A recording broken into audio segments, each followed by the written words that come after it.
Assalamualaikum warahmatullahi wabarakatuh. Waalaikumsalam warahmatullahi wabarakatuh. Alhamdulillah.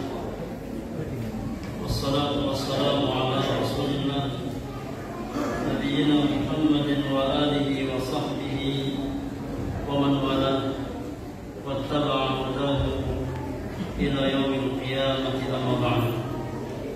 Ikhwani wa akhwati fillah, rahimani wa rahimakumullah ajma'in. Yang pertama, kita bersyukur kepada Allah Subhanahu wa taala atas semua kenikmatan yang Allah berikan kepada kita semua sampai malam hari ini, di malam yang ke-14 dari bulan Ramadan al-Mubarak. Mudah-mudahan Allah Subhanahu wa taala senantiasa memberikan kita taufik istiqamah di atas jalan-jalan kebaikan sampai akhir hayat kita. Ikhwani fillah, di malam hari ini kita kedatangan tamu spesial untuk kita semua, Fadilatul Syekh Dr. Malik Hussein Syahban, hafizahullah taala wa nafa'a bi 'ulumihi fid dharain. Insyaallah kita akan mendengar beberapa nasihat dari beliau, kurang lebih sekitar 10-15 menit. Mudah-mudahan apa yang beliau sampaikan bisa kita pahami dengan baik untuk kemudian kita amalkan dalam kehidupan kita sehari-hari.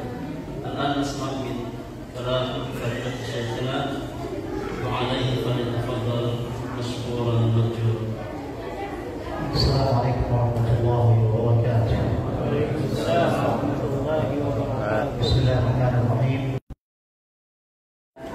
Man yahdihillahu fala mudilla lahu wa man yudlil fala hadiya lahu wa asyhadu an la ilaha illallah wahdahu la syarika lahu wa asyhadu anna Muhammadan 'abduhu wa rasuluh.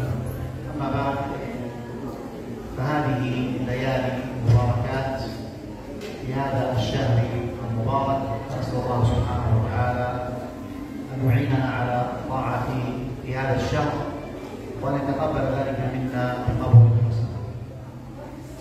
Ikhwani fillah, Fadilatul Syekh mengawali nasihat beliau dengan memuji Allah Subhanahu wa taala, bahwasanya Dialah Allah, Zat yang berhak dengan segala macam pujian. Kemudian bersalawat atas Nabi sallallahu alaihi wasallam, dan beliau mengatakan bahwasanya kita di malam-malam yang mubarak, penuh dengan keberkahan, di malam-malam bulan Ramadan yang diberikan keberkahan oleh Allah Subhanahu wa taala. Mudah-mudahan setiap amal kebaikan yang telah kita usahakan dan akan kita lakukan di bulan yang mulia ini diterima di sisi Allah Subhanahu wa taala. وأعظم الوصايا ما جاء في كتاب الله سبحانه وتعالى. وإذا نظرنا في القرآن الكريم نجد وصايا كثيرة، منها وصية لنا ولمن قبلنا. قال الله تعالى: ولقد وصينا الذين أوتوا الكتاب من قبلكم وإياكم أن اتقوا الله. فهذه الوصية وصية الله للأولين والآخرين. Kata beliau, tatkala kita berbicara tentang nasihat, maka tidak ada nasihat yang lebih agung, yang lebih mulia, melainkan nasihat yang datang di dalam Al-Quranul Karim. Nasihat yang disebutkan di dalam naskah Al-Quranul Karim. Maka di antara nasihat yang disebutkan di dalam Al-Quranul Karim adalah wasiat untuk bertakwa kepada Allah Subhanahu wa taala, yang mana wasiat takwa ini adalah wasiat yang diwasiatkan oleh Allah Subhanahu wa taala untuk umat-umat terdahulu, demikian pula untuk umat Rasulullah sallallahu alaihi wasallam, sebagaimana firman Allah Subhanahu wa taala: "Wa laqad wasayna alladziina utul kitaba wa iyyakum an min qablikum wa iyyakum an ittaqullah." Kata Allah Subhanahu wa taala, dan sungguh telah kami wasiatkan kepada orang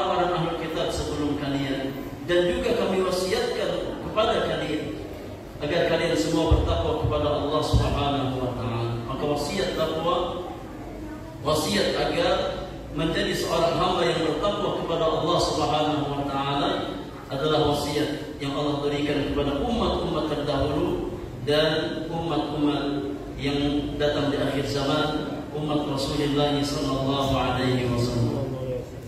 ولو أن الناس طبقوا هذه الوصية لاستقامت أمور دينهم ودنياهم. Kalau seandainya manusia menjalankan wasiat tersebut, wasiat untuk bertakwa kepada Allah Subhanahu wa taala, maka tentu akan baiklah semua urusan mereka, baik urusan-urusan agama mereka ataupun urusan-urusan duniawiyah mereka. ولو سألتكم ما معنى التقوى لأجبتم جميعا بأن التقوى هي أن تفعل الطاعات وأن تجتنب المنهيات. Kalau seandainya aku bertanya kepada antum sekalian, apa itu makna takwa? Kata Syekh, tentu antum akan menjawab bahwasanya takwa adalah mengerjakan amal-amal ketaatan kepada Allah Subhanahu wa taala dan menjauhi segala perkara yang dilarang oleh Allah Subhanahu wa taala. بل لو سألنا أغلب المسلمين لأجابوا بهذا الجواب. Bahkan kalau seandainya kita bertanya kepada kebanyakan kaum muslimin, mayoritas kaum muslimin, ketika kita tanya tentang makna ketakwaan, tentu mereka akan menjawab seperti itu, bahwasanya takwa adalah yang menjalankan perintah Allah dan meninggalkan perkara-perkara yang dilarang oleh Allah Subhanahu wa taala. ولكن السؤال كم من المسلمين من يستقيم في تطبيق هذا المعنى؟ Namun pertanyaannya kata beliau, berapa banyak di antara kaum muslimin yang mampu istiqamah dalam merealisasikan makna takwa tersebut? Berapa banyak kaum muslimin yang mampu istiqamah menjalankan makna ketakwaan kepada Allah Subhanahu wa taala? فالإيمان ليس مجرد كلام وألفاظ يتكلم بها الإنسان من غير أن يستقيم عليها. Maka hakikat keimanan bukan hanya sebatas apa yang kita ucapkan dengan lisan-lisan kita. Hakikat keimanan seorang hamba bukan sebatas apa yang dia kelai dengan lisannya. Tapi hakikat keimanan adalah keistiqomahan di dalam mengaplikasikan tentang makna keimanan tersebut. ورد في أكثر من القرآن الكريم، في أكثر من آية في القرآن الكريم بيان هذا، منها قوله تعالى: إن الذين قالوا ربنا الله ثم استقاموا. فلا بد من الاستقامة، لا بد من الالتزام بفعل الطاعات واجتناب المنهيات. Kata beliau, yang banyak kita dapatkan dalam nas Al-Quran Al-Karim, ayat yang berbicara tentang masalah keistiqomahan ini. Bahwasanya hakikat keimanan seorang hamba adalah istiqamah di atas apa yang Allah perintahkan dan istiqamah dalam menjauhi perkara-perkara yang dilarang oleh Allah Subhanahu wa taala. Di antaranya firman Allah Subhanahu wa taala, "Innal ladzina qalu rabbuna Allah tsumma istaqamu." Sesungguhnya orang-orang yang mengucapkan Rabb kami adalah Allah Subhanahu wa taala, kemudian mereka istiqamah, maka sangat dibutuhkan keistiqamahan di atas keimanan. Bagaimana seorang hamba yang mengklaim dirinya beriman, dia berusaha untuk istiqamah di dalam menjalankan apa yang Allah perintahkan dan menjauhi apa yang dilarang oleh Allah Subhanahu wa taala. أعظم من استقام ممن خلق الله عز وجل من البشر نبينا محمد صلى الله عليه وسلم، ومع ذلك أمره الله بقوله: فاستقم كما أمرت ومن تاب معك. Orang yang paling agung dalam keistiqomahan di antara manusia seluruhnya adalah Nabi kita Muhammad sallallahu alaihi wasallam. Meskipun demikian, kata beliau, Allah Subhanahu wa taala tetap memerintahkan Nabi-Nya sallallahu alaihi wasallam untuk istiqamah. Padahal kita tahu tidak ada orang yang paling istiqamah di atas muka bumi ini kecuali Nabi kita Muhammad sallallahu alaihi wasallam. Namun beliau tetap diingatkan oleh Allah Allah untuk istiqamah. Fastaqim kama umirta wa man taba ma'ak. Wahai Muhammad, istiqamahlah di atas sesuatu yang kamu diperintahkan di atas. Ini menunjukkan bahwasanya perintah istiqamah adalah perkara yang sangat besar bagi orang-orang yang beriman. وأفضل الناس بعد الأنبياء هم صحابة النبي صلى الله عليه وسلم، وأمرهم الله عز وجل بقوله فاستقيموا إليه. Dan manusia yang paling agung dalam hal keistiqomahan setelah para nabi dan rasul adalah para sahabat ridwanullahi alaihim jami'an. Sahabat-sahabat Nabi kita Muhammad sallallahu alaihi wasallam, mereka adalah orang-orang yang paling kuat dalam keistiqomahan.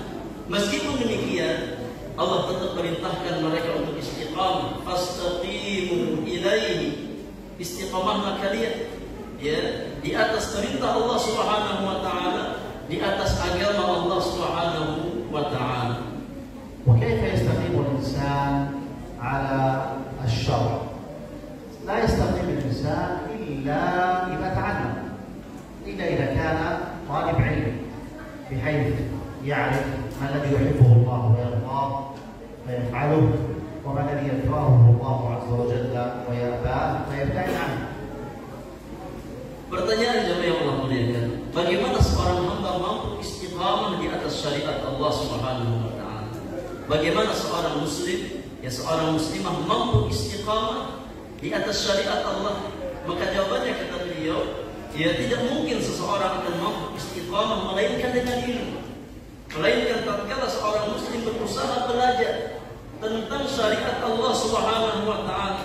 Kita belajar hal-hal yang dicintai oleh Allah, lalu kita kerjakan. Dan kita belajar hal-hal yang dibenci oleh Allah Subhanahu wa taala, yang dilarang oleh Allah Subhanahu wa taala, kemudian kita jauhi. Maka inti dari keistiqomahan adalah ilmu yang mengarahkan seorang hamba ya kepada jalan-jalan kebaikan, yang membentengi seorang hamba dari jalan-jalan keburukan.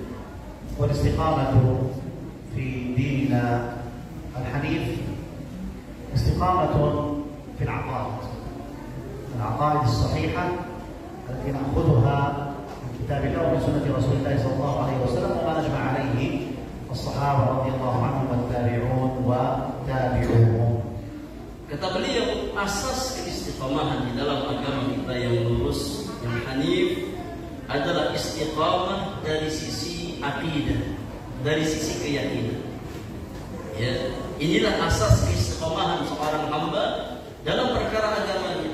Bagaimana kita berusaha memiliki akidah yang lurus, akidah yang sahihah, akidah yang diambil dari nas-nas Al-Qur'anul Karim.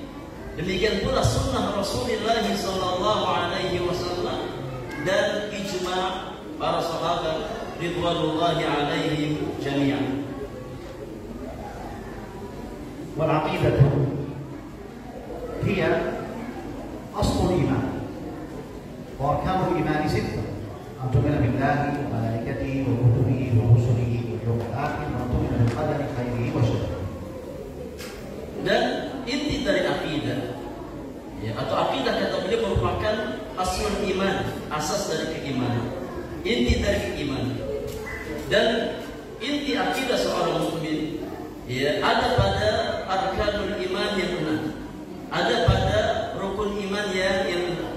Beriman kepada Allah, beriman kepada malaikat-malaikat Allah, beriman kepada kitab-kitab Allah, beriman kepada rasul-rasul Allah, beriman kepada hari akhir, dan beriman kepada takdir Allah Subhanahu wa taala yang baik ataupun yang buruk. Itulah asas akidah seorang muslim.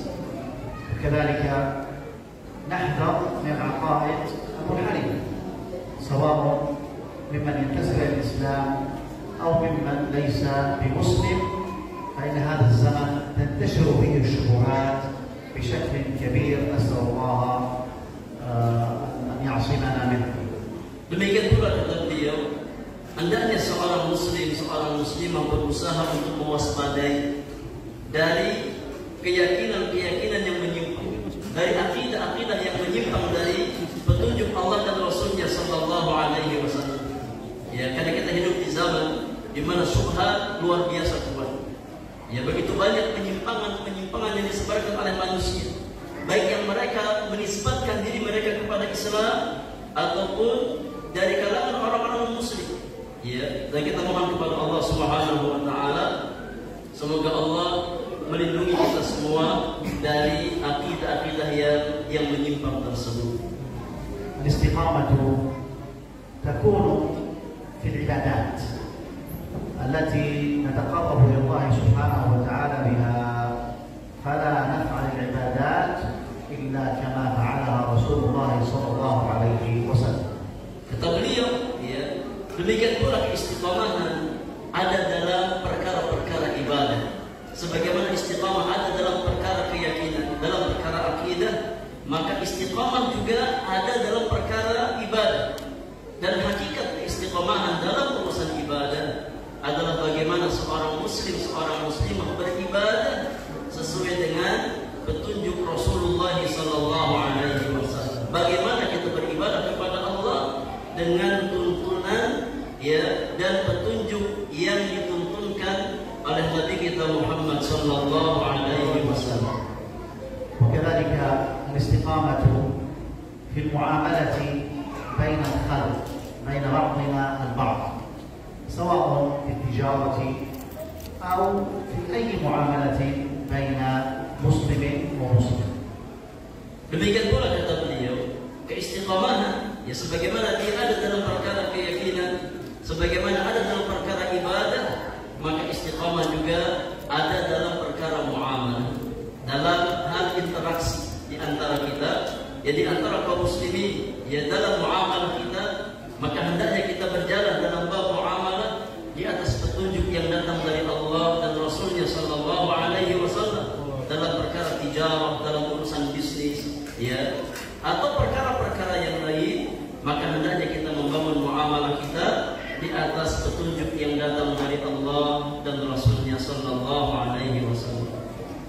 وأخيرا الاستقامة في الأخلاق والسلوك، فمن صحت عقيدته واستقامت عبادته واتبع كتاب الله وسنة رسول الله صلى الله عليه وسلم فإنه يتحلى بمكارم الأخلاق ويكون سلوكه سلوكا حسنا.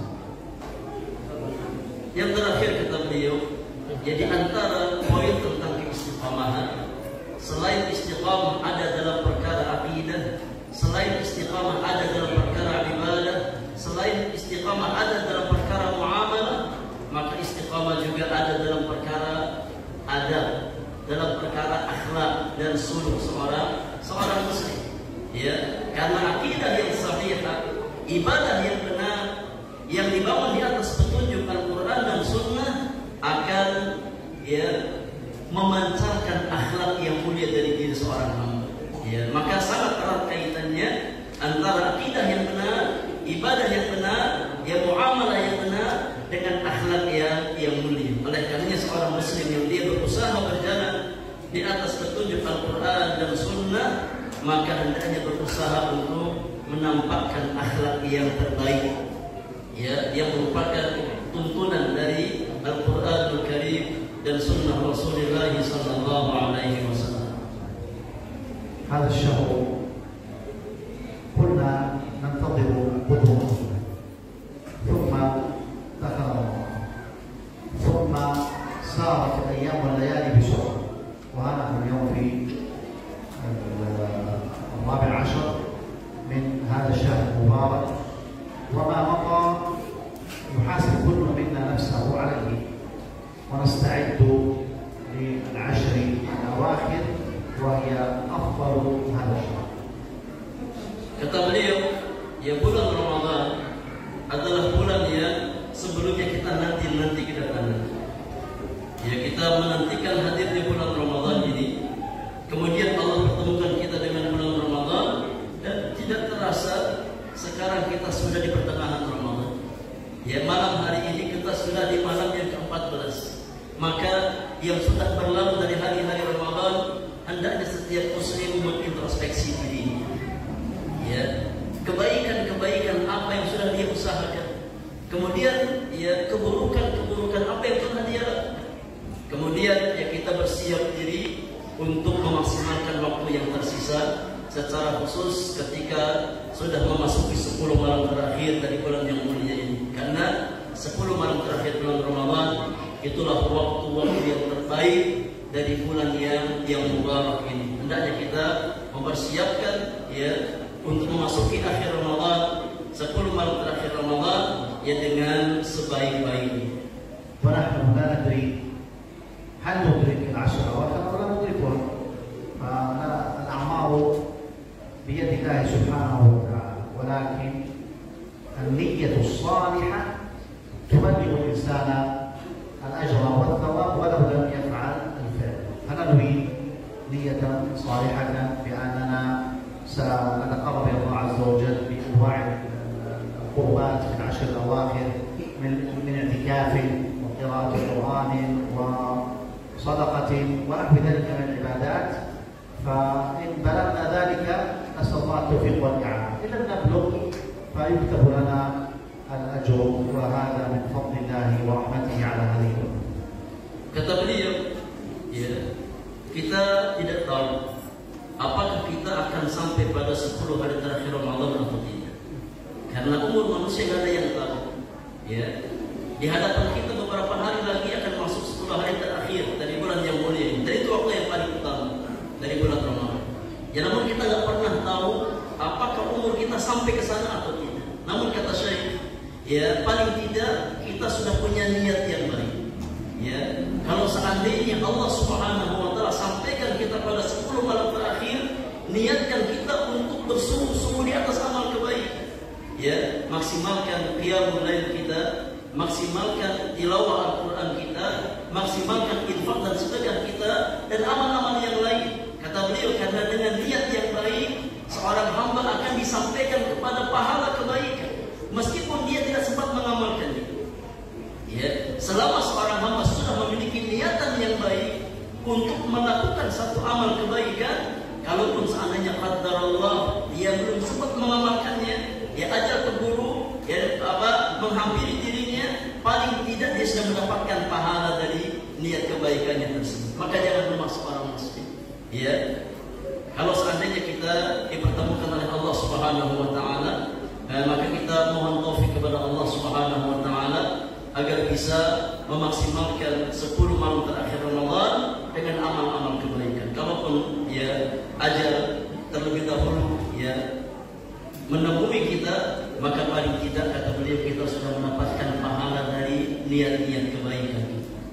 وآخر وصية أوصي نفسي بها وأوصي إخواني الإكثار من الدعاء. فالدعاء هو العبادة كما قال النبي صلى الله عليه وسلم، وهذا الشهر هو شهر تستجاب فيه الدعوات. فاحرصوا كل الحرص على الإكثار من الدعاء في كل الأوقات، وخاصة الأوقات التي يستجاب فيها الدعاء عند الإفطار، قبل الإفطار يعني ب10 دقائق توجه إلى القبلة، وارفع يديك وادعو ربك وتضرع إليه. بين الأذان والإقامة في الثلث الآخر من الليل ليكن لسانك ذاكرا لله عز وجل وداعيا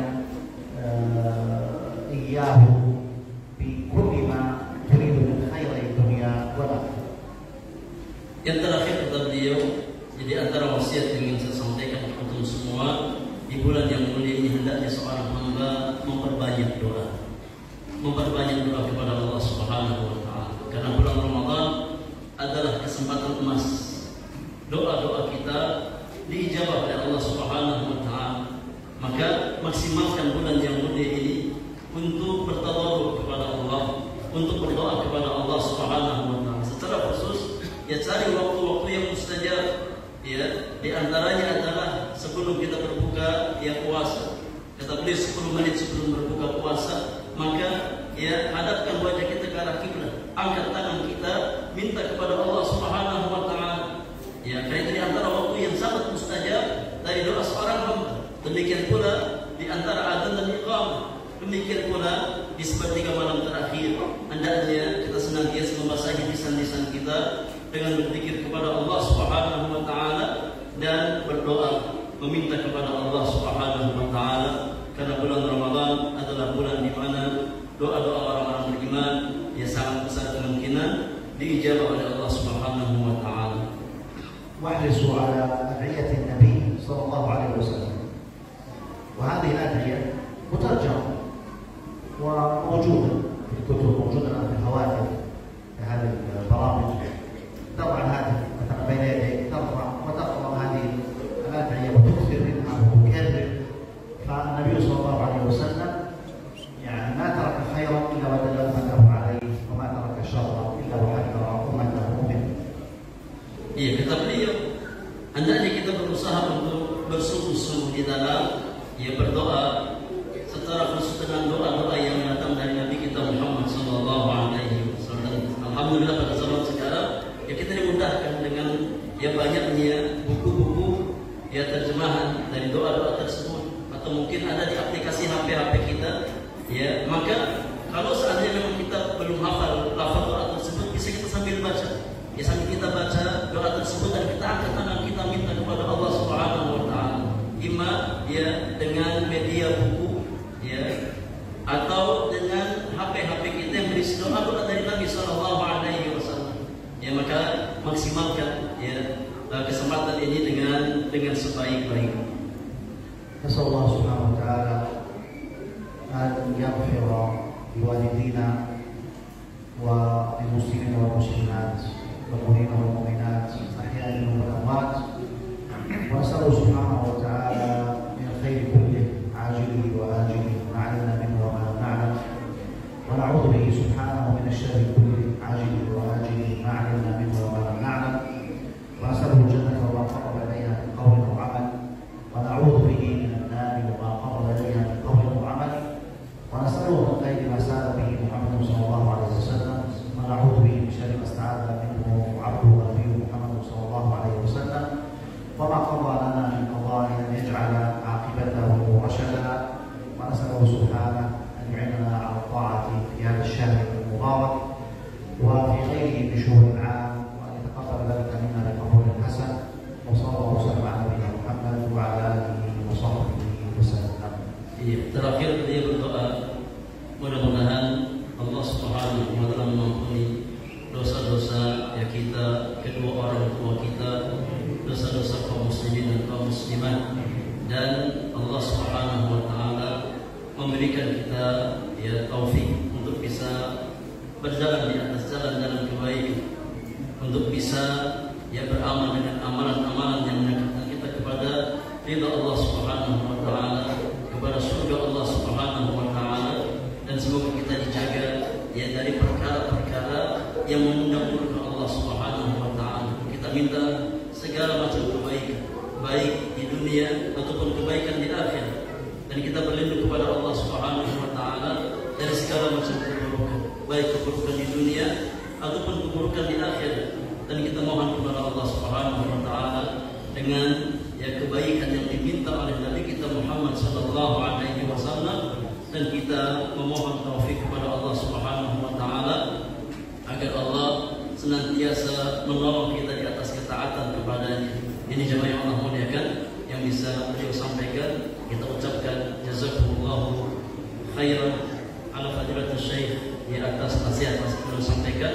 Mudah-mudahan apa yang beliau sampaikan bisa kita pahami dengan baik dan bisa kita terapkan dalam kehidupan kita sehari-hari. Mudah-mudahan nasihat beliau Allah jadikan sebagai pemberat amal kebaikan beliau di hari kiamat nanti. Wassallallahu ala nabiyyina Muhammadin wa alihi wa sahbihi ajma'in, wa akhiru da'wana alhamdulillahi rabbil alamin. Subhanakallahumma wa bihamdika asyhadu an la ilaha illa anta astaghfiruka wa atubu ilaik. Assalamualaikum warahmatullahi wabarakatuh. Waalaikumsalam warahmatullahi wabarakatuh.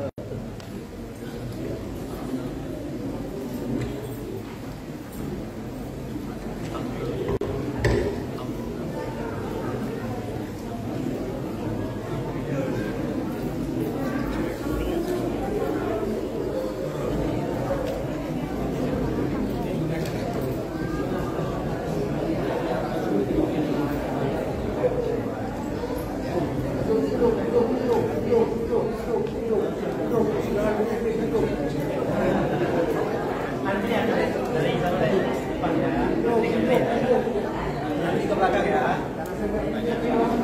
Yang rapi. Udah ada. Ya.